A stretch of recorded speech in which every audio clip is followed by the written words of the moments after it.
Braxton Gilbert. He came out this week and said that his benching in the final game of last season, or his deactivation, he talked about that. And he talked about having some personal issues on his own. Are you hearing any details? Because he kind of left it vague. He was like, I'm just going to say that and drop the mic and I'm out. Are you hearing anything about what those issues in particular were? Not hearing anything, but just guessing. Maturity. A lot of times these guys, you're all American, all world in college. You're the man, and there's the NFL. You think it's just like you in high school, and you just passing to the next grade. That it's like, hey, I'm just gonna go in here and everything's gonna be everything. And no, it's a different game. It's a totally different game. There's money is involved. There's bigger pressures involved. The playbook is bigger. The athletes are better, and you better be part of the program. And sometimes these rookies, they don't get it. Either getting bad advice or just not listening to good advice. So he's sort of in the same boat, as Manziel. Hey, you're a first-round pick. They expected him to start last year. Yeah. And that had happened. And we know sometimes it takes a guy a season or two to get adjusted to it. So I don't think he'll have as much pressure as Manziel as far as them finding out if he's going to be with the team or not. But same thing. He's going to have to come with it. He's going to have to show that he's serious because, the one thing about General Manager Ray Farmer is he likes to bring in a lot of guys to have competition at all positions. Mm-hmm. I mean, he's a guy that's cutting people throughout the season, signing guys. He'll cut a guy and re-sign a guy later. During a couple weeks later.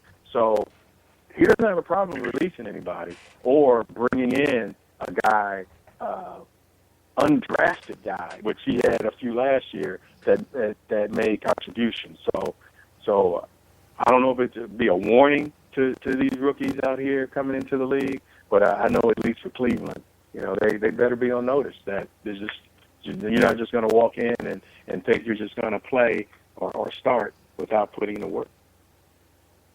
Now, a guy that has local ties here in our area, Isaiah Crowell, how do you think he's progressing up in that Browns offense? Oh, I like Crow. Thing about Crow, he has heart. He has heart, and they gave him, every opportunity to play, and he had some good games, and what's going to be exciting for the Browns this year, they've improved their line even more through the draft, and with all those backs back there, a lot of those guys are going to get opportunities to prove themselves. A couple more questions here for Branson Wright of the Cleveland Plain Dealer. Make sure and you guys. I must give you guys a warning too. My phone is about to go off. All right, so we got a couple more questions. I'm gonna group mine together. It's real simple. I'm done. Just that. All right, what the hell is Braxton Miller still doing in Columbus? One, and two, what's Branson Wright rocking in the playlist now? What's your workout? What's your workout jams? What kind of music you messing with in the playlist right now? Well, the Braxton Miller question.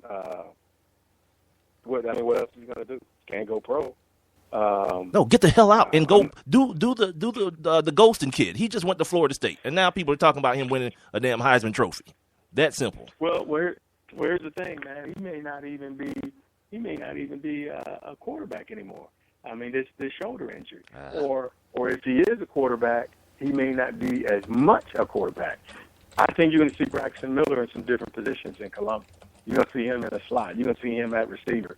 If he's going to go to play in the NFL, he's going to have to play other positions, and I think Urban Meyer at least convinced him of that. And as far as getting him to stay in Columbus to try some other things. So what am I rocking, man? Man, I'm old school. And most of the time I listen to music when I'm in the gym, and I'm listening to some gospel. I listen to Rocky. I listen to the theme from Rocky when I work. Yes. That's what I listen to.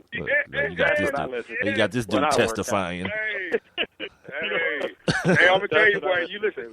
If you're working out to that gospel, hey, make sure you download that. What is that? Ricky Dillard. He turned it. Hey, that's one of my favorite gospel workout songs right there. Make sure you get Ooh, that. he turned it. Let me Turn up. get my other phone. Yeah. now you. Oh yeah, we gotta go let Odell get in on the conversation then, since we talking about turning up. Go! Yeah. Yes! Turn up! Turn up! Yeah, we gotta let Odell get in on that. Branson, as usual, man, you're awesome. We appreciate you taking the time to join us. Sorry about what happened the other day, but since you're telling us about your situation, you understand the toils and the trials and tribulations that we're going through, man. As always, Branson Wright, Cleveland Plain Dealer. Once again, follow him, Twitter and Instagram at Branson Wright, BransonWright. And we'll be talking to you down the line, my brother. Appreciate it. All right, man. Oh, and also rock to Perfect People. I always rock to that. Perfect people. Yeah, there you go. My man. There it is. Take care of yourself, brother. There Okay, take it easy. That's Branson Wright, man. Yeah, see, the sports brothers. See, this is what I'm talking about, man. Like, support black business. It ain't necessarily business, but, I'm sure Branson works for somebody else, but still, it's a commodity. Got some good information out of that, too. Like, Branson always brings the good information. He doesn't hide his Ohio-ness, guy who went to the University of Cincinnati kid. So, he's well entrenched in what's going on there. Rob, let's take a quick break real quick because we're a little bit over time, but for good reason. Sorry, you guys, about the connection quality. I guess Branson was in a terrible area because we had a lot of clicking and popping and all that kind of stuff. But, we'll work on it. As the days and months go on, as you guys see, we're working. We're improving. We're going to take a short break here. This is Sports Kings Live. I'm Big Mike. He's Rob Calloway. Spreaker.com is where you're hearing us, or the Spreaker app on your Windows, Apple, or Android device. Also, make sure you're following us on Sports Kings, or on Twitter, Instagram, and Facebook, at Sports Kings Live, as Rob will be tweeting out the link to our chat room. You guys can get in here. We're going to come back, and we're going to give you our thoughts on last night's game and what happened. And I'm gonna do some backpack patting. I'm going to break my arm patting myself on the back when I get back right here on Sports Kings Live. What's going on, everybody? It's your man, Big Mike. Yep, and this is RC, Rob Calloway. First of all, we'd like to thank everybody for being down with the Kings and for supporting Sports Kings Live. Your listens, downloads, likes, and follows have allowed this show to grow by leaps and bounds in just a few months. Now, if you have a product or a business and you'd like to promote it on this show, it's simple. Just email us at sportskingslive@gmail.com. And once again, thank you for being down with the Kings.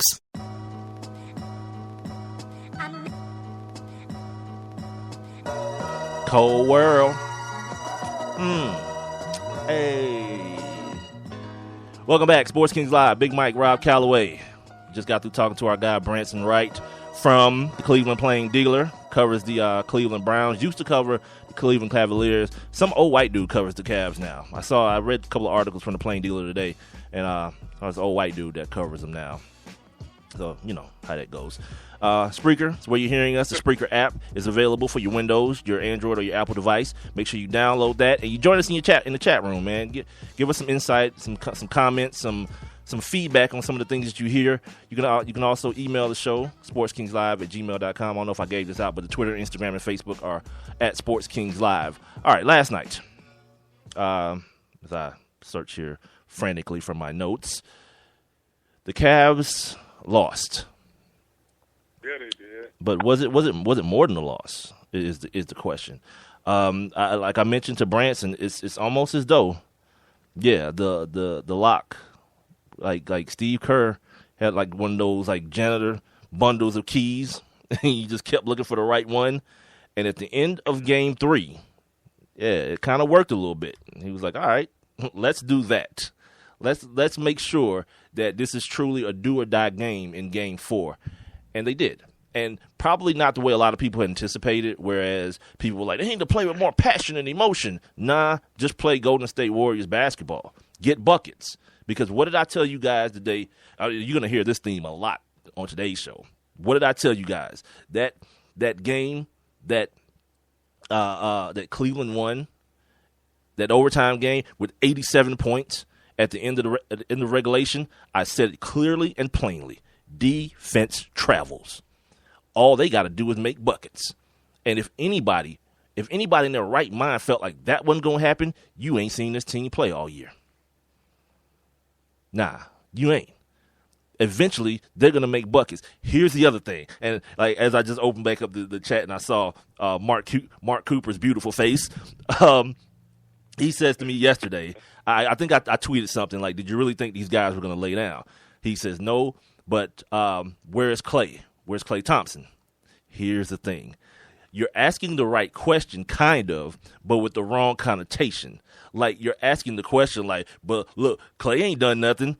That's a problem for the Cavs. That's a big problem for the Cavs. You got beat by 20. And a dude that we've seen score 37 in a quarter, scored 28 in a quarter, has pretty much been a decoy. Like, Klay is doing. Iguodala beat him. Iguodala beat him. Look, these dudes scored. What was the score, Rob? They scored 82 points, man. A lot of things beat them. Not just see, that's what ESPN is going to tell you today. Oh, Andre Iguodala. I want you to look at something I told you guys after Game 1. After they went small in the overtime, what going small allows them to do is anyone who gets the rebound can now push the ball immediately. It's not Festus Ezeli getting the rebound and then having to find Steph Curry, and have to hold the ball for a second because Matthew Dellavedova is picking him up immediately, full court. So then Steph has to adjust to get the inbound or the outlet pass, and then it slows up the offense. Now, yeah, you got Sean Livingston, 6'8" point guard. The other thing about Sean Livingston, he only gave you 4 points, but he was able to be your primary ball handler, which allowed what? Klay Thompson and Steph Curry to work off the ball along the baseline. Yeah, a lot of beautiful. Like, people are gonna harp on that adjustment of Andre Iguodala, but that was only one. And I was asking the question 2 games ago: what, like, is Steve Kerr gonna do a few things? People saw the big thing. We're gonna change the lineup. Okay, that's one. But then, what other things do you have to do? Gang rebounding was another thing. Like, if you go small, you can't just leave Draymond down there and Harrison Barnes down there to fend for themselves. Everyone has to crash the boards. Klay Thompson, you got to go to the glass. Sean Livingston, you got to go to the glass. And they did it. It started off rough, 7-0, and it was like, uh-oh, what the hell is happening? not Andrew Bogut, what's the boy? Timothy Mozgov. Yeah, is getting buckets. But here's the thing. What did I say yesterday? Make someone else other than 23 make decisions. And when Rob's favorite guy, Deli, had to make decisions, look, dude, I came up with a new thing.